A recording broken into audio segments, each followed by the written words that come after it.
नमस्तस्यै सरस्वत्यै विमलज्ञानमूर्तये विचित्रालोकयात्रेयं यत्र सादात् प्रवर्तते।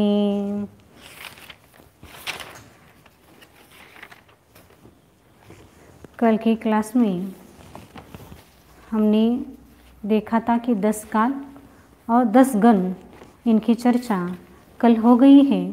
तो हमने जो 10 गणों की चर्चा इसमें ली है, एक तो प्रश्न ऐसा आता है कि गण किसको कहना। तो गण यानी एक जैसे चलने वाले धातुओं को गण कहा जाता है। यानी उस गण में चलने वाले जो धातु है एक जैसा, जैसे अभी यहाँ पर लिखा है पूरा गम नि पत, तो यहाँ पर जो है वे धातु इनको प्रथम गण की कही गई है। यानी एक गण यानी समुदाय, सामान्य अर्थ गण का अर्थ होता है समुदाय। तो इस संस्कृत भाषा में धातु 10 गणों में विभक्त है, इसकी चर्चा हम कल कर चुके हैं। अब उस 10 गणों में परस्मय पद और आत्मनेय पद ऐसे 2 भेद होते हैं। इसके बारे में एक प्रश्न ऐसा आया था कि परस्मय पद और आत्मनेय पद ऐसा क्यों कहा गया, क्योंकि जो धातुएं हैं इस गण की तो वो 2 प्रकार की पाई जाती हैं। तो परस्मय पद धातुएं परस्मय पद जैसे ही चलेंगे, उनके प्रत्यय अलग रहेंगे। आत्मनेय पद के प्रत्यय अलग रहेंगे और वो धातु उन्हीं जैसे चलेगा। परस्मय पदी धातु परस्मय पद जैसे चलेगा, आत्मनेय पदी धातु आत्मनेय पदी चलेंगे। ऐसा एक सामान्य नियम वहाँ पर बताया गया है, इसलिए परस्मय पद और आत्मनेय पद ऐसे 2 भेद कहे। लेकिन कुछ ऐसे दशम गण के जो कुछ धातु ऐसे हैं या प्रायः दशम गण के उभयपदी चलते हैं, परस्मय पद और आत्मनेय पद दोनों में चलेंगे, यानी दोनों प्रत्यय लगेंगे। पर जैसे कल हमने बताया था कि प्रत्यय 2 प्रकार के कहें, तो उस परस्मय पदी प्रत्यय या आत्मनेय पदी प्रत्यय, या जो 10 गणों की चर्चा हो गई वो जो उनमें चलने वाले धातु हैं, कुछ धातु परस्मय, कुछ धातुओं को परस्मय पदी प्रत्यय लगता है और कुछ धातुओं को आत्मनेय पदी प्रत्यय लगता है। और ऐसे भी कुछ धातु हैं जिनको दोनों भी प्रत्यय लगाकर चलाया जाता है, उसकी चर्चा हम आगे देखने वाले हैं। तब इसके आगे हमने एक और कहा कि धातुओं को विकरण लगाने के बाद ही प्रत्यय लगाया जाता है। तो धातु है नहीं, यहाँ पर आप यदि कुछ धातु मैंने लिखी हैं उसको दिखाना पड़ेगा। तो कुछ धातु यहाँ पर लिखी है, गम गच्छ जाना, नी नए ले जाना, पत गिरना, बुध बोध जानना, भू भव होना, ये धातु, कुछ धातु मैंने यहाँ पर लिखी हैं। तो ये मूल धातु है। तो गम गच्छ हमने कल देखा था जाना है, नी नए ले जाना है, पत गिरना है, ऐसे ही प्रथम गण की धातुएं हैं। तो इस प्रथम गण के धातुओं को हमने क्या कहा था कल, विकरण लगता है। तो प्रथम गण के धातुओं का विकरण कौन सा है, तो हमने कल बोला था कि गम उसको चलाते समय गच्छ ही बनता है। इसका अर्थ क्या लिखा है, जाना, बराबर। तो ये गम गच्छ जाना, तो ये मूल धातु है। तो इसको प्रथम गण का, ये कौन से गण का है धातु, प्रथम गण का है। तो प्रथम गण का गम धातु और गम का चलाते समय गच्छ आदेश होता है, इसलिए गच्छ लिखा, प्लस प्रथम गण का विकरण आपको कल लिखवाया गया है। तो गच्छ प्रथम गण का विकरण क्या है, अ है, तो अ लगाया। और प्लस क्या है कि यहाँ पर जो अभी हम जो वर्तमान काल के प्रत्यय कल देखे थे, वर्तमान काल के प्रत्यय कल देखे थे, कौन से हैं, ती, एकवचन, द्विवचन और बहुवचन। प्रथम पुरुष, मध्यम पुरुष और उत्तम पुरुष।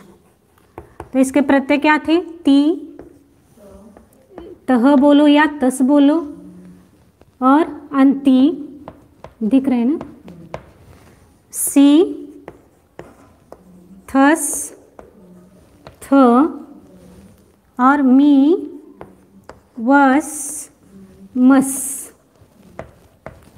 अब आपको जब धातु याद करने के लिए बोला जाएगा तब यहाँ पर मूल धातु किस गण का है उसका विकरण और प्लस प्रथम पुरुष का जो एक वचन है ती उसको लगाकर ही याद करना है।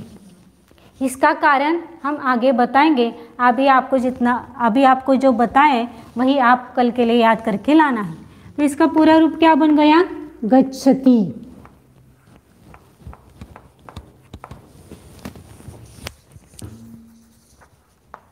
गच्छति।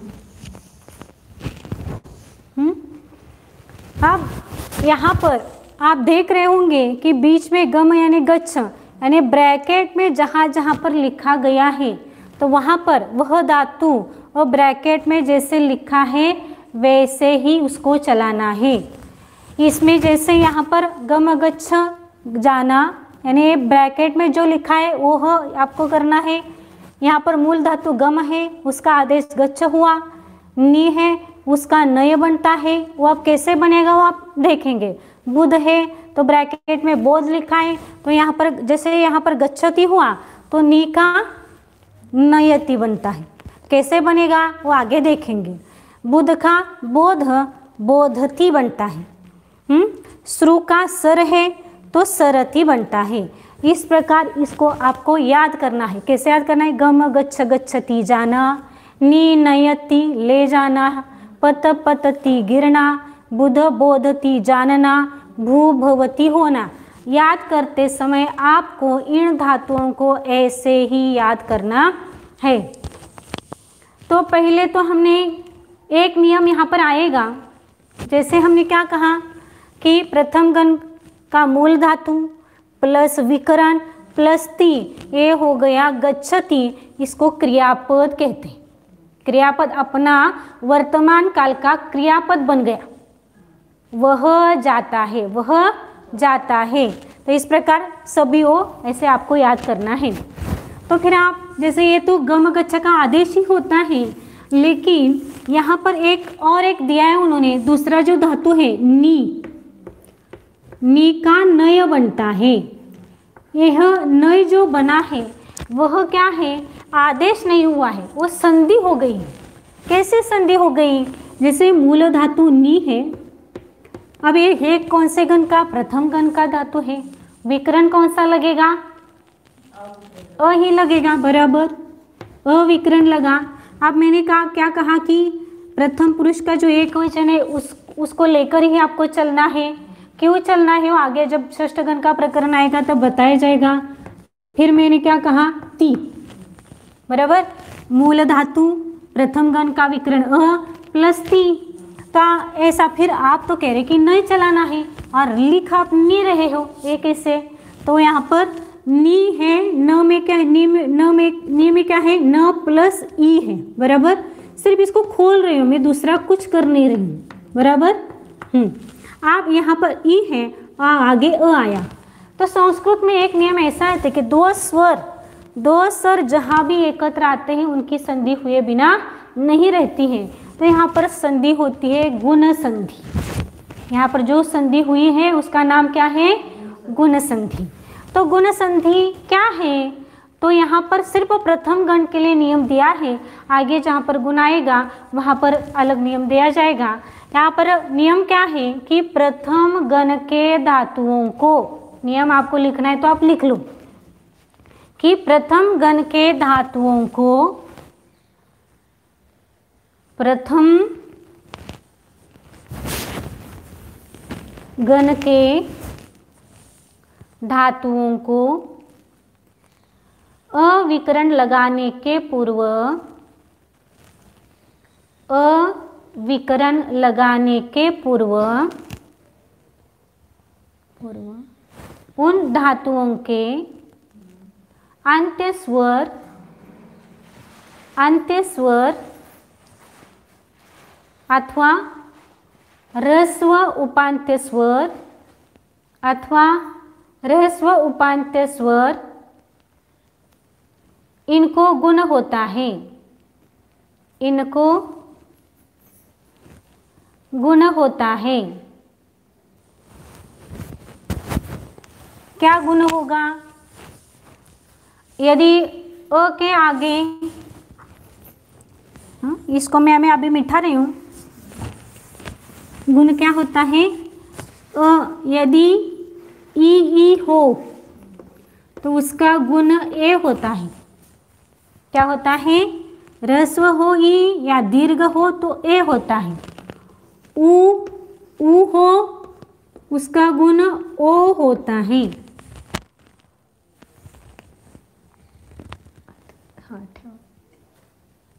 हाँ बरोबर, नंतर आगे रू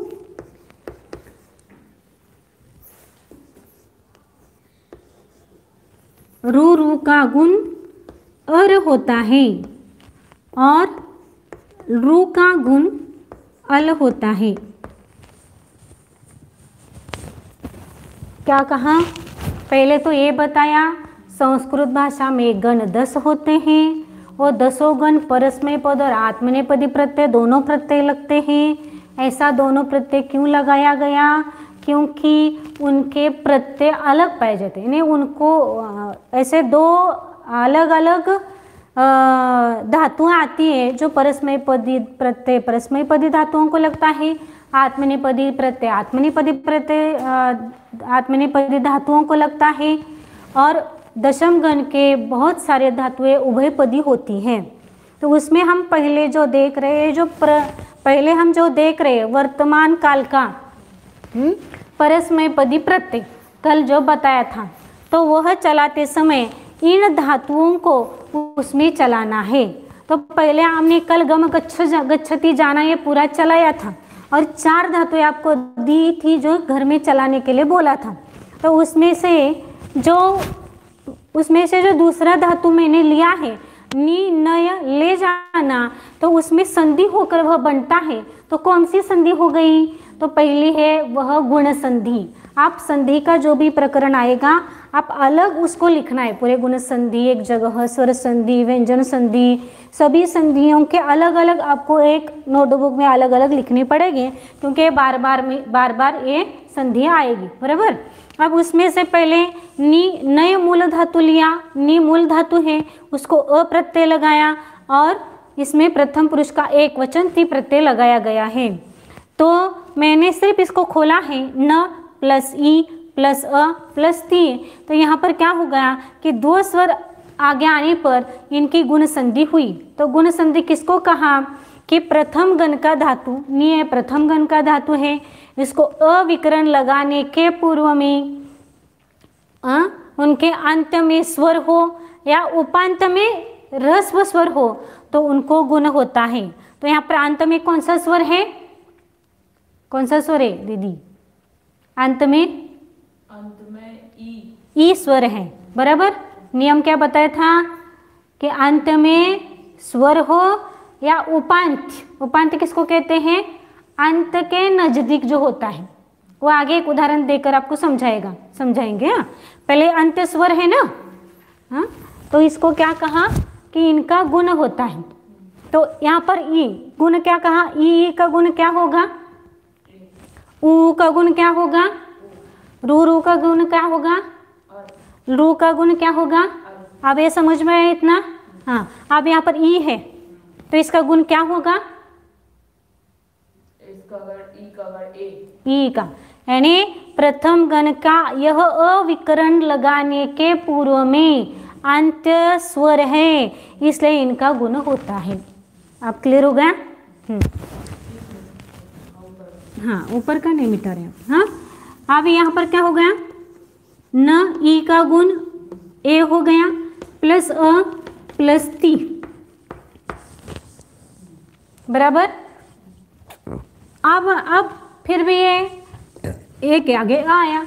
संस्कृत भाषा नियम अभी मैंने बताया था, 2 एकत्र आए तो संधि होगी, फिर यहाँ पर दूसरी संधि होती है। हाँ, तो दूसरी संधि कौन सी है? अयादि संधि बोलते हैं उसको। कौन सी संधि? अरे पहली कौन सी बताई? बराबर। अब कौन सी बता रहे हैं? अयादि संधि। अब अयादि संधि किसको कहते हैं? तो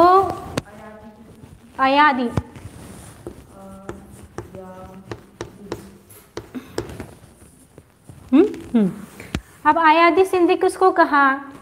तो ए आई, अब ये क्रम से नीचे नीचे लिखते हैं, ए आई दिख रहा है ना, ओ और औ, इनके आगे स्वर आए। क्या किया मैंने? ए आई ओ औ, इनके आगे कोई भी स्वर आ जाए, हाँ, तो इस ए का अय बनता है, हलनता है, हाँ, आई का आय बनता है, ओ का अव बनता है और औ का आव बनता है।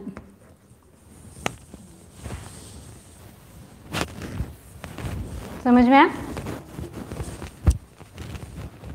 सिर्फ प्रथम गण के लिए नियम है अभी जो बता रही, जो सामान्य भी है सभी जगह होगा, लेकिन अभी सिर्फ प्रथम गण के लिए आप याद रखो, जब आगे आएगा वाक्य करते समय तब वो वाक्य के हिसाब से आपको समझाया जाएगा। ए आई ओ औ, इनके आगे स्वर आ जाए तो इनकी संधि क्या होती है? अय आय अव आव बनेगा, बराबर। अब ए के आगे अ आया है, यहाँ पर, यहाँ ए है, यह स्वर कौन सा आया है? अ आया, तो इस ए का क्या बनेगा? आए, बराबर। समझ में आया इतना? आगे जाऊं तो इसको नीचे से मिटा रही हूं मैं अभी। तो न प्लस आई प्लस अ प्लस ती,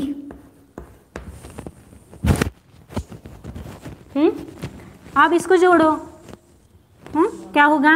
ये हलंत है, व्यंजन रहित है, स्वर रहित व्यंजन है, तो ये इसमें मिल जाएगा, न पूरा हो गया। और ये हलंत है, ये इसमें स्वर मिला हुआ नहीं है, तो ये स्वर इसमें मिल जाएगा, न य और ती मिल गया, ये नयति बना। नहीं तो पहले ऐसा लिखो, नय प्लस ती, ये नी का जो नय बना ये नय है और ये रूप बन गया नयति।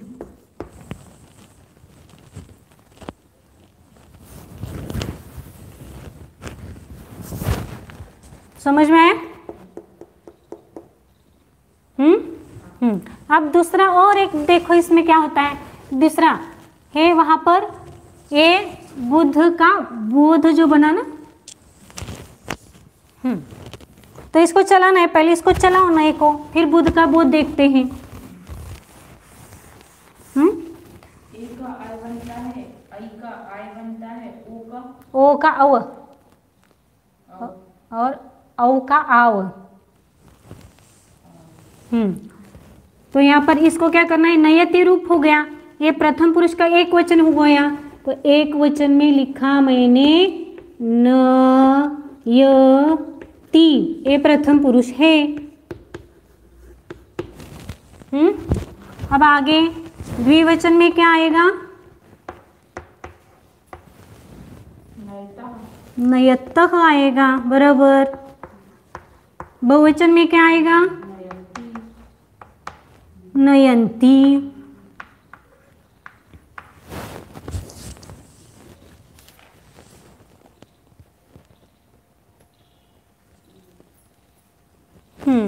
तो कल हमने देखा था इसका भी कि नयंती के लिए नय प्लस अंति, तो यहाँ पर भी अ है, यहाँ पर भी अ है, तो किसका लोप करना है? इस नय में जो अ है, इसको मैं खोलूँ पहले। नय, ये विकरण अ था, प्लस अंत्य अपने को प्रत्यय लगाना है, तो क्या हो गया यहाँ पर? ये नय प्लस इस जो अ है, अविकरण का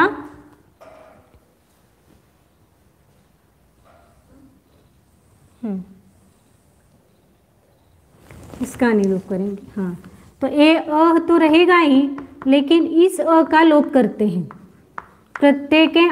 प्रत्यय का जो अ है उसका लोप करेंगे तो ये नयंती बनेगा।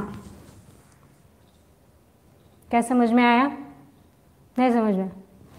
तो नय प्लस अंति, नय में से अ मैंने बाजू में निकाला, क्योंकि आपको समझ में आना चाहिए कि अभी अ लिखा है, प्लस इसमें अंतिका है, तो यहाँ पर आ बनना चाहिए था, लेकिन अ ही क्यों रखा? तो उसका अर्थ, उसका नियम क्या बताया? यदि प्रत्यय का जो अ है, प्रत्यय कौन सा है? प्रत्यय कौन सा? अंति प्रत्यय है। इस प्रत्यय का आदि स्वर यदि अ हो, प्रत्यय का आदि स्वर यानी पहला स्वर अ हो, तो इस अ का लोप किया जाता है। लिखो, आप लिखना है तो। संधि नहीं, प्रथम गण के विशेष नियम ही है।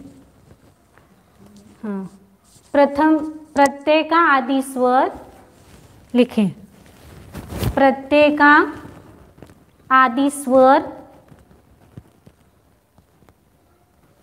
अ हो, आदि मतलब पहले, आदि यानी प्रथम, प्रत्यय का आदि स्वर अ हो तो वह प्रत्यय लगाते समय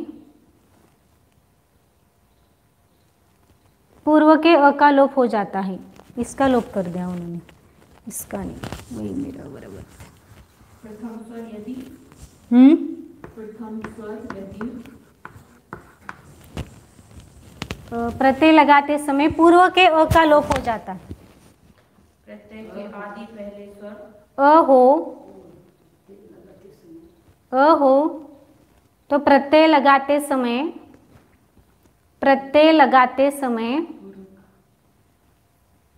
पूर्व के अ का लोप होता है। पूर्व के अ का लोप होता है। यह अ है तो इस अ का लोप किया है, तो यहाँ पर इसलिए नय प्लस अंति नयंती बना। मैंने एक गलत अभी आपको बताया था कि प्रत्यय का आदि स्वर का लोप नहीं हो रहा है, जो हम विकरण लगा रहे अ उसका लोप हो गया है, इसका लोप हो गया। हाँ, विकरण के अ का लोप हो गया, तो क्या बन गया? नयंती। समझ में आया इतना? तो इसमें तो ये लिखा है कि प्रत्यय का पहले का जो स्वर है यदि अ हो तो प्रत्यय लगाते समय पूर्व के अ का लोप हो जाता है। हाँ, तो पूर्व के अ कौन सा है? पूर्व का मतलब पहले का। इस प्रत्यय के पहले कौन सा है? अ है ना, तो इस अ का लोप किया, तो लोप करके क्या बना? नए हलंत बना प्लस अंति, और यहाँ पर हलंत है, हलंत यानी स्वर रहित व्यंजन है, तो इस य में यह मिल गया अ, तो क्या बन गया? नयंती बन गया। बराबर? अब ध्यान में आया? तो यहाँ पर नयंती बना।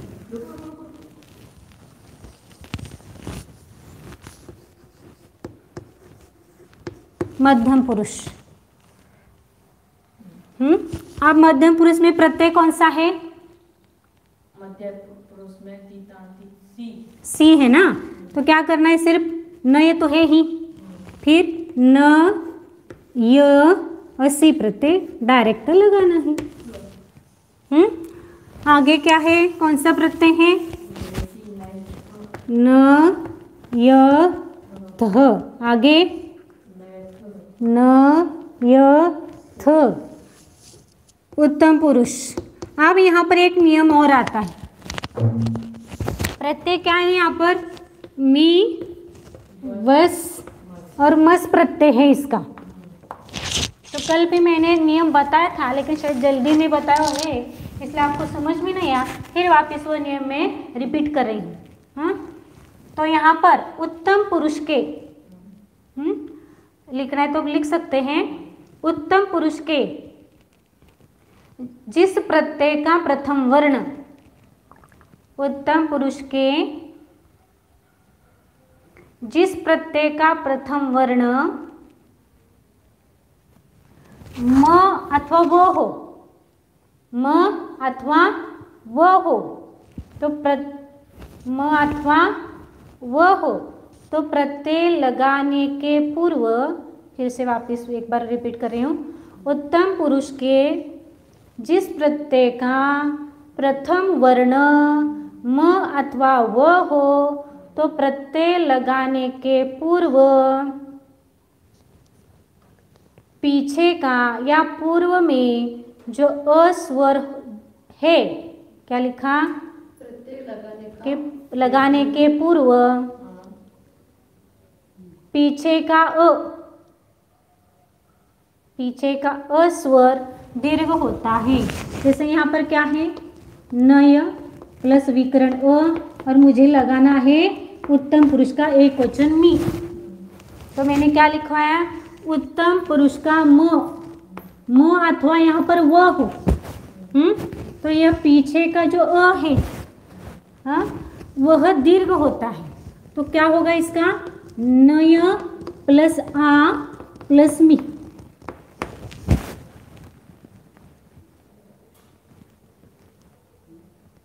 अभी समझ में आया? मी का म अथवा वाहो प्रत्यय लगाने के पूर्व पीछे का आ स्वर दीर्घ होता है। तो ये दीर्घ हुआ। तो इसका क्या हुआ? इसको मिलाओ, यह आधा है, इसमें आ मिला दिया तो न या हुआ और मी लगा दिया तो नयामी। समझ में आया? बराबर।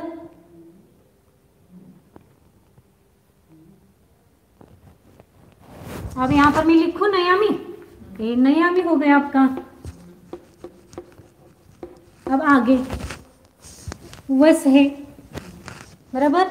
आज सिर्फ मैं यहाँ पर वस लिख रही हूं।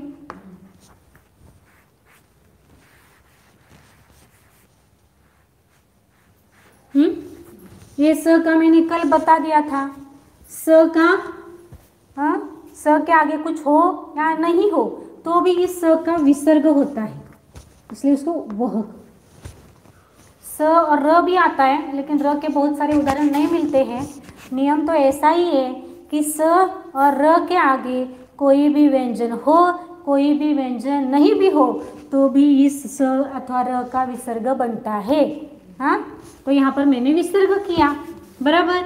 अब मैंने नियम अभी क्या बताया? उत्तम पुरुष के जिस प्रत्यय का प्रथम वर्ण क्या है, व अथवा म हो, तो इसके पीछे का, या हिंदी में आप क्या कहते हैं, पीछे आगे पीछे जो भी आप, मैं अभी दिखा रही हूँ, आप अपने हिसाब से समझ लेना उसको। इसको पीछे बोलेंगे ना, इस पीछे जो अ है उसका आ बनता है। वह समझ में आया? अब फिर इसको मिलाओ आप, तो इसमें आ मिला दिया, न या वह। तो लिखो यहाँ पर अभी, ये हो गया न या वह। अब मस भी वैसे ही करना है, तो यहाँ पर लिखो मस। तो स है यहाँ पर, स है ना, तो स का क्या हो गया? पहले स अथवा र के आगे कोई भी व्यंजन हो अथवा नहीं हो तो इसका विसर्ग कर दो। अब विसर्ग करने के बाद यहाँ पर उत्तम पुरुष है, उत्तम पुरुष का बहुवचन का प्रत्यय मस है, तो म या तो उत्तम पुरुष के प्रथम वर्ण म हो या व हो तो क्या होता है? पीछे का जो अ है वह आ दीर्घ हो जाता है, इसलिए यहाँ पर क्या कहा? मह। हाँ, तो यहाँ पर क्या बन जाएगा? नयामह।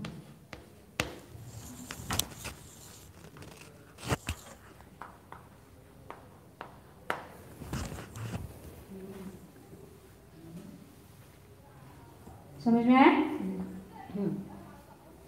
अब इसको बोलना है, कैसे बोलेंगे? बोलिए, नयति नयतः नयन्ति। बोलो, नयति नयतः नयन्ति, नयसि नयतः नयथ, नयसि नयथः नयथः, नयामि नयावः नयामः, नयामि नयामः नयामः। जैसे कल भी आपको रक्ष शायद मैंने बोला था। हाँ, तो रक्ष कैसे आएगा? यहाँ पर क्या आएगा? रक्षति रक्षति रक्षतः रक्षन्ति, बराबर। यहाँ पर क्या आएगा? रक्षसि रक्षतः रक्षथ रक्षथ, रक्षामि रक्षामि रक्षावः रक्षामः। तो ये क्या हो गया? ऐसे हर आप चला सकते हैं। हाँ, जैसे क्या है? दूसरा जीव है, हाँ, तो जीवती। बोलो, जीवति जीवतः, जीवन्ति, बराबर, जीवसि, जीवथः, जीवथ, जीवामि, जीवामः, जीवामः, है।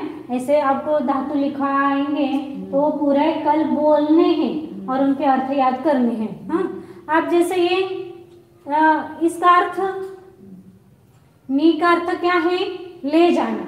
नी जो मूल धातु है, मूल धातु याद ही रखना है, उसको कंठस्थ करना है, क्योंकि आगे कर्मणि यदि पढ़ना है आपको तो वहां पर मूल धातु लगती है। तो आप नी, नय, नयति, ऐसे याद करने की पद्धति आप अपने को आदत लगानी। नी, नय, नयति, रक्ष, रक्षति, वस, वसति, बोध, बुध, बोधति, जीव, जीवति, ऐसे क्या करना है, इसको आपको याद करना है। अब इसका अर्थ मैंने कल नहीं बताया था, सिर्फ इतना ही पढ़ाया था। तो फिर इसका अर्थ क्या है? ती का अर्थ क्या बोला था? ती मतलब वह, ती यानी वह। तो नयति का अर्थ क्या हो गया? वह ले जाता है, इसका यानी वह ले जाता है। अब यहाँ पर क्या होगा? वे दोनों, वे दोनों ले जाते हैं, ये वे सब ले जाते हैं, वे सब ले जाते हैं। हम दोनों, तुम दोनों, तुम ले जाते हो या तू ले जाता है, तुम दोनों ले जाते हो और तुम सब ले जाते हो। यहाँ पर मैं ले जाता हूँ, आगे हम दोनों ले जाते हैं, हम सब ले जाते हैं, बराबर। हाँ, आप जैसे ही यहाँ पर गुण संधि बताई वैसे ही और एक यहाँ पर धातु है। ये तो पत, पत कैसे चलाना है? कैसे, क्या होगा? पत यानी गिरना। हाँ, तो गिरना, पत। चलो आप एक बार, पत गिरता है। हाँ, नहीं, उसको चलाना है पहले। पत, पततः, पतन्ति, पतसि, पततः, पतथ, पतामि, पतावः, पतामः। अब इसका अर्थ क्या होगा? गिरना। इसका अर्थ पत यानी गिरना, पतति यानी वह गिरता है, वह गिरता है, वे दोनों गिरते हैं, वे दोनों गिरते हैं, वे सब गिरते हैं, वे सब गिरते हैं। आगे तुम दोनों गिरते हो, तुम गिरते, सी यानी तू है ना। तुम गिरते हो, हाँ, तुम गिरते हो, तुम दोनों गिरते हो, हाँ, तुम सब गिरते हो। आगे मैं गिरता हूँ, मैं गिरता हूँ, हम दोनों गिरते हैं, हाँ, सब गिरते हैं, हम सब गिरते हैं। आप समझ में इसका अर्थ कैसे लगाना है, क्या करना है? अब आगे आगे और एक वहां पर धातु दिया है, सभी को दिख रहा है मुझे पता नहीं, बुध।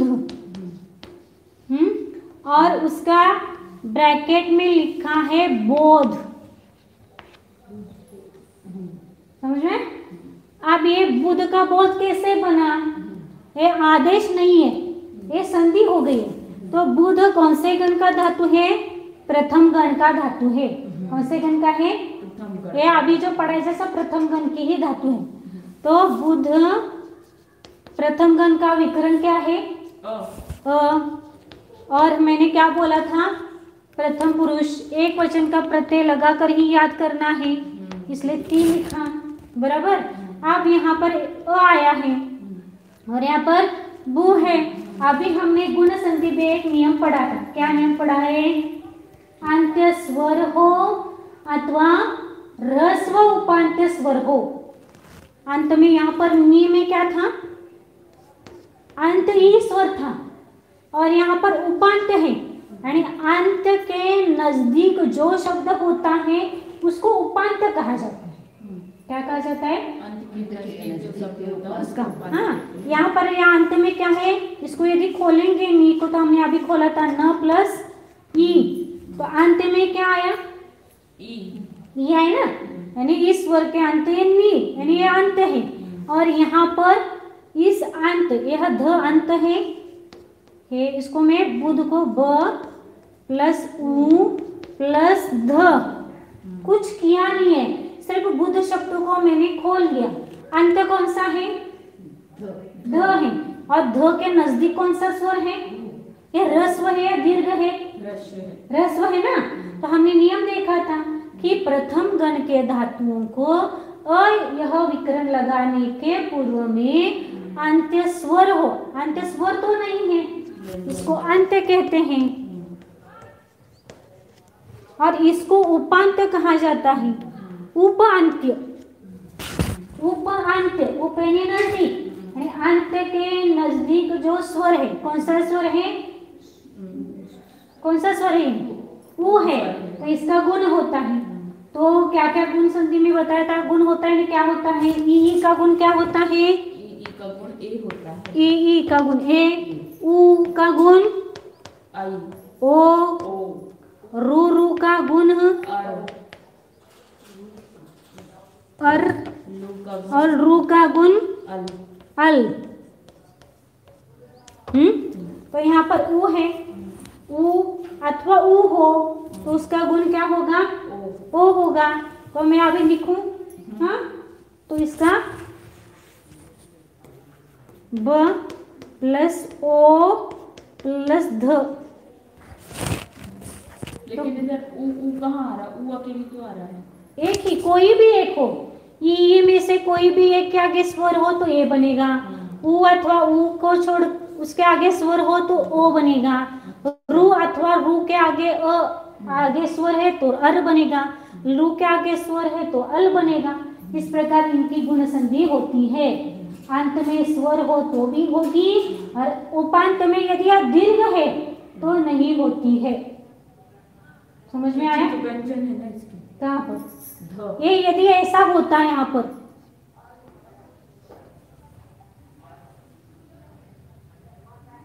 बड़ा ऊ बन जाता, बड़ा ऊ नहीं बनता है, वही तो बोल रहे ना।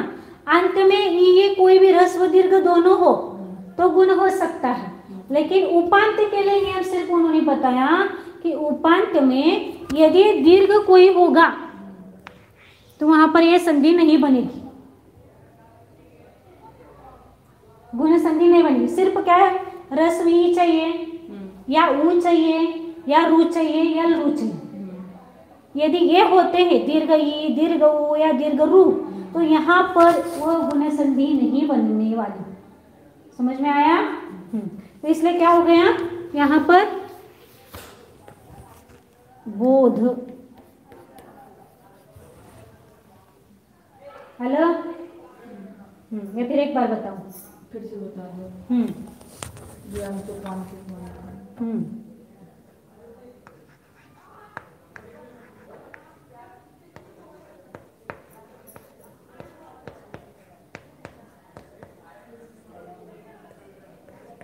लू अकेला है इसलिए इसमें कुछ आता नहीं है। ओ अर और अल। तो यहाँ पर मैंने गुण संधि किस क्या बताई, ई अथवा ई के आगे अ आए तो ए बनता है। हाँ, कब बनेगा दोनों, यदि यहाँ पर अंत में जैसे नी दीर्घ है ना, नी इसमें क्या है, न प्लस ई दीर्घ है।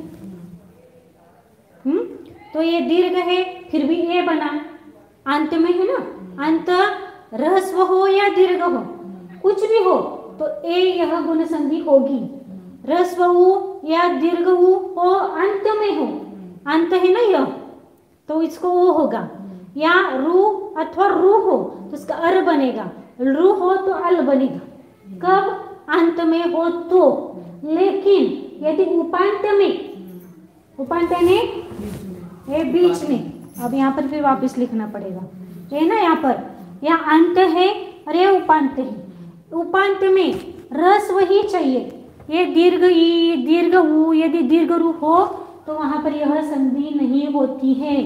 इसलिए मैंने अभी समझाया था कि इस समय इसमें जो यदि दीर्घ ऊ होता उपांत में तो यहाँ गुण संधि नहीं होती, ओ नहीं बनता। नियम समझ में आया अभी? हाँ, तो इसलिए इसका क्या बन गया, बोध बन गया।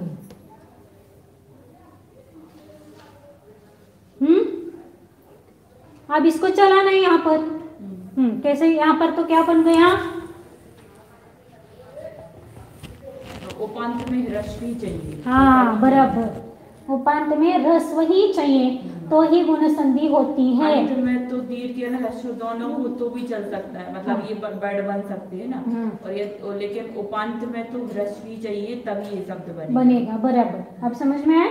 आगे तो यहाँ पर क्या बन गया, वो ध ती। अब यहाँ पर क्या बनेगा, बोध, बोलो, बोध, बोधती, बोधतः, बोधतः। आगे क्या बनेगा, बोधती, बोधन्ति। अब यहाँ पर भी वो पीछे जो नियम लगाए वो लगाना ही पड़ेगा अंति लगाते समय।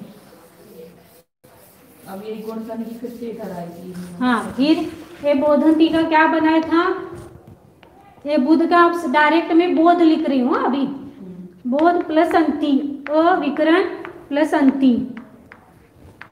तो नियम क्या बताया था कि प्रत्यय का आदि स्वर अ हो, प्रत्यय का आदि स्वर अ हो तो प्रत्यय लगा, यह अंति प्रत्यय लगाते समय पूर्व के अ का लोप हो जाता है, इसलिए बोध प्लस इसका लोप हो गया और यहाँ पर अंति, तो ये बोधंती बन। समझ में आया। अब यहाँ पर क्या होगा, बोध वैसा ही रखा और बोधसी। आगे क्या हुआ, बोध थ, आगे बोध थ, आगे। अब यहाँ पर भी वस और मस प्रत्यय है तो अ को क्या करना है, दीर्घ करना है, तो बो धा हो गया दीर्घ, बोधामी। आगे क्या हो गया, बो धा वह, आगे बो धा मह। अब इसका अर्थ करो फिर वापिस, बोधति यानी जानना, बुध बोध यानी जानना, तो इसका अर्थ क्या हो गया, वह जानता है, वे दोनों जानते हैं और बहुत सारे लोग जानते हैं। एक वचन में अकेला ही आता है, द्विवचन में दो लोग आते हैं, एक वचन और द्विवचन इन छोड़कर जो बहुत सारे लोग उनके बारे में यदि बताना है तो बहुवचन आता है। तो बहुवचन में क्या हो गया, वे सब जानते हैं। यहाँ पर क्या हो गया, तुम जानते हो, तुम दोनों जानते हो, तुम सब जानते हो, मैं जानता हूँ, हम सब जानते, हम दोनों जानते हैं और हम सब जानते हैं। इस प्रकार यह प्रथम गण के धातुएं चलती हैं। आपने जो लिखा होगा, जिसने जो भी चार धातुएं कल बोली थी लिखाएं, तो इस तरह आपने लिखाई को उसको देखना है। आपको सिद्ध करने के लिए कल जो है तो आपको क्या करना है, भू धातु है उसका भव बनता है, ये सिद्ध करना है आपको कैसे बना। आज जो दो नियम आपको बताए वही नियम लगने वाले हैं, दूसरा कोई नियम नहीं लगेगा। तो आपको क्या करना है, भू का भव ती कैसे बनता है और श्रु का सर कैसे बनता है, यह आपको सिद्ध करना है।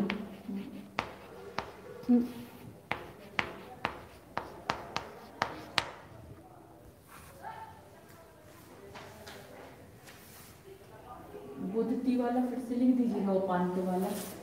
उपांत वाला जो अभी लिखा था ना, आपने मिटा दिया। बुध का बुध, बुध प्लस बुध प्लस अ प्लस 3,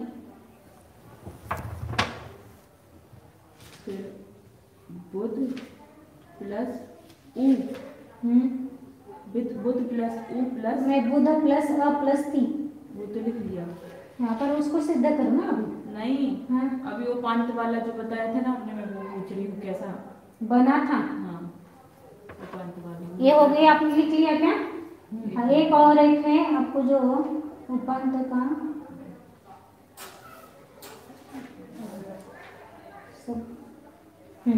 और एक धातु आता है प्रथम गण का रूह का रोह बनता है चलते समय, और इसका अर्थ है रुह रोह यानी बढ़ना,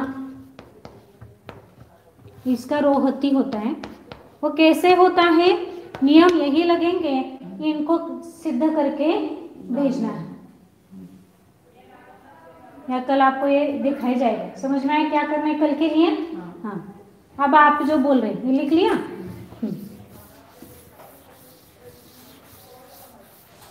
तो उसमें अभिबोध बुध प्लस अ प्लस ती, इसका बुध,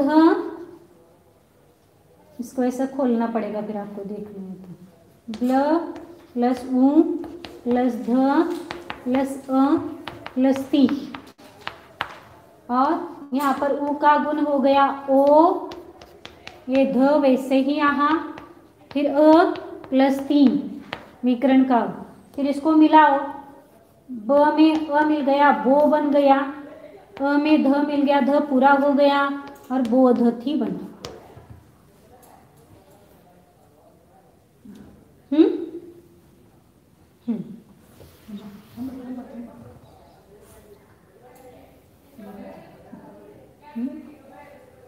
ब प्लस ओ आहे फक्त, ध प्लस अ प्लस ती,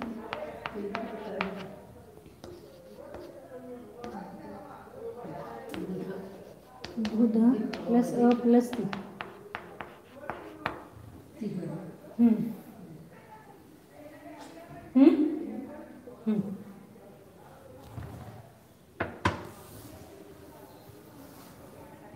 आप धातु लिखना है जो आपको याद करके लाना है कल के लिए। अभी ये थोड़े मैंने लिखे हैं, बाकी के सब लिखने जो अभी बोर्ड पर लिखा है, लिखे सभी लोग। गम गच्छ यानी जाना, आगे लिखना है नी ने ले जाना, पत गिरना,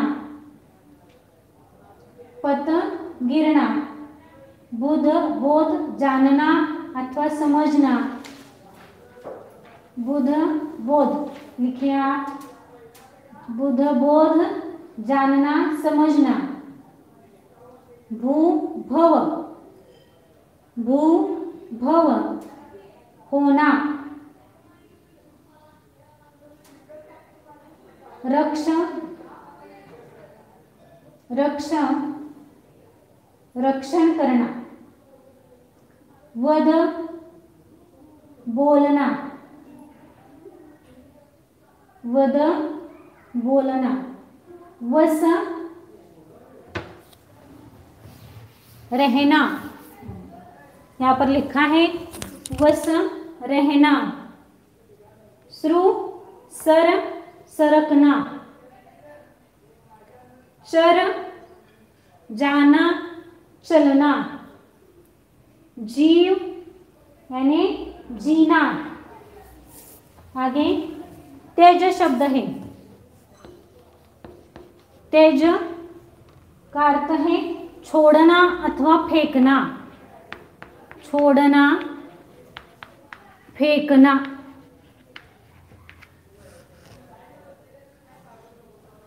दह जलना अथवा जलाना, दोनों भी अर्थ होते इसके, जलना अथवा जलाना। नम नमस्कार करना,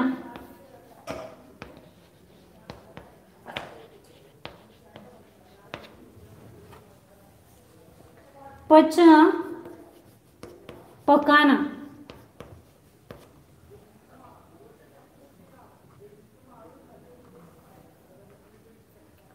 जी का जय बनता है जीतना,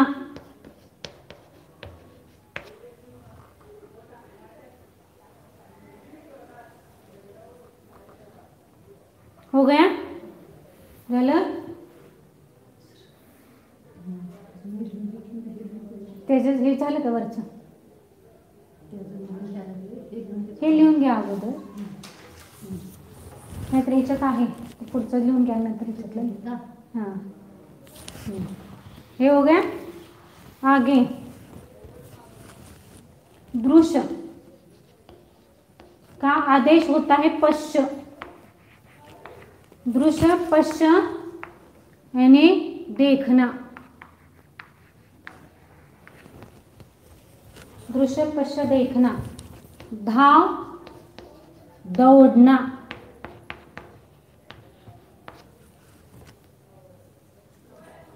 पा का पिब होता है पीना, पा का पिब बनता है, उसका अर्थ है पीना। कसं लिहिते पीना हिंदी में दीर्घ लिखा जाता है, पीना।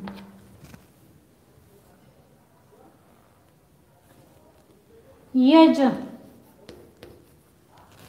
यज यानी पूजा करना, होम या पूजा करना, होम करना या पूजा करना।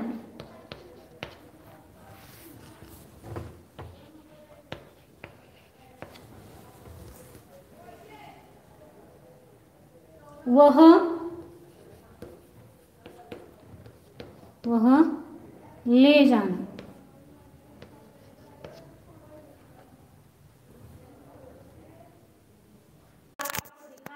वैसे अब जितने भी धातुएं प्रथम गण की आपको दी है वो सब धातुएं ऐसे चलाना है और इनके या अर्थ याद करने हैं। अर्थ कैसे याद करना है, फिर से मैं बोल रही हूँ।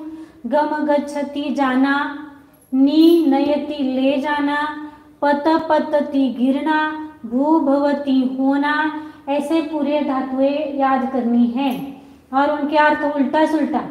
हाँ, यानी आपको यदि रक्षण करना मैंने पूछा तो उसका संस्कृत रक्ष धातु होता है, याद आना चाहिए।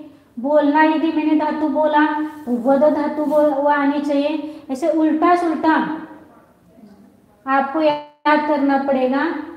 हाँ, तो ऐसे याद करो और वाक्य जो है वाक्य आपको कल बताए जाएंगे, तो आप इतना याद करके कल की क्लास में थोड़े थोड़े वाक्य हम देखेंगे इसके।